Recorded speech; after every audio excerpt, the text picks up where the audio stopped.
Hello' everyone, আসসালামু আলাইকুম। আজি ঠাণ্ডা বতৰত মই লৈ আহিছোঁ হট পায়া চুপ। চাওকচোন, চুপটো দেখিবলৈ কিমান ধুনীয়া লাগিছে, খায়ো বিৰাটেই ভাল লাগে। আপোনালোকেও বনাই খাই চাব, ভাল পাব। আহক দেখুৱাই আছোঁ মই ইয়াৰ ৰেচিপিটো।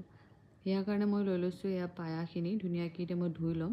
এইটো ধুবলৈ অলপ টাইম লাগে, মই জাষ্ট আপোনালোকক অলপেই দেখুৱাইছোঁ, অকণমান ভালকৈ ধুব লাগে এইটো। চাওকচোন, মই ইয়াত ধুই লৈছোঁ ইয়াত। তাৰপৰা ইয়াত তেলখিনি গৰম হোৱাৰ লগে লগে মই ইয়াত দি দিম অকণমান গোটা গৰম মছলা, তেজপাত আৰু অলপমান পিঁয়াজখিনি অলপমান ভাজি ল'ম। ভাজিখিনি ইয়াত মই দি দিম মছলা। দেখিছেনে, কালাৰটো অলপ চেঞ্জ হোৱাৰ পিছতে আমি দি দিম ইয়াত মছলাখিনি: হালধি, জিৰা পাউডাৰ, ধনিয়া পাউডাৰ, গৰম মছলা, ৰেড চিলি পাউডাৰ, নিমখ, জিঞ্জাৰ গাৰ্লিক পেষ্ট। তাৰপিছত আমি ধুনীয়াকৈ মছলাখিনি ভাজি ল'ম। জিঞ্জাৰ গাৰ্লিক পেষ্টৰ গোন্ধটো অকণমান যোৱাকৈ ধুনীয়াকৈ ভাজি ল'ম অলপ পানী দি কিনি। তাৰপৰা ইয়াতে আমি মটনখিনি দি দিম, মটনৰ পায়াখিনি আমি দি দিম। তাৰপিছত পায়াখিনিও আমি 10 মিনিটমান ভালকৈ ভাজি ল'ম। মই যিহেতু ভিডিঅ'টো শ্বৰ্টকৈ দেখুৱাব লাগে কাৰণে অলপেই দেখুওৱা হয়, কিন্তু 10-15 মিনিটমান এইটো ভালকৈ ভাজি ল'লোঁ। ইয়াত একেবাৰে এতিয়া গোন্ধ নাই।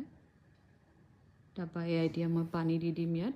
আপোনালোকে পানীটো নিজৰ আইডিয়া মতে দিব। মই ডুব খোৱাকৈ দিলোঁ, যিমানটো চুপ লাগে আৰু সেইটো হিচাপত। তাৰপৰা 5টা বা 6টা চিটি মৰাই ল'লোঁ। তাৰপৰা এতিয়া দেখিছেনে, পায়াখিনি ৰেডি হৈ গ'ল। আপোনালোকেও বনাই খাই চাব আৰু মোক জনাব কেনেকৈ পালে। আৰু মোৰ ভিডিঅ'বোৰ ভাল লাগিলে লাইক, শ্বেয়াৰ, ছাবস্ক্ৰাইব কৰি দিব।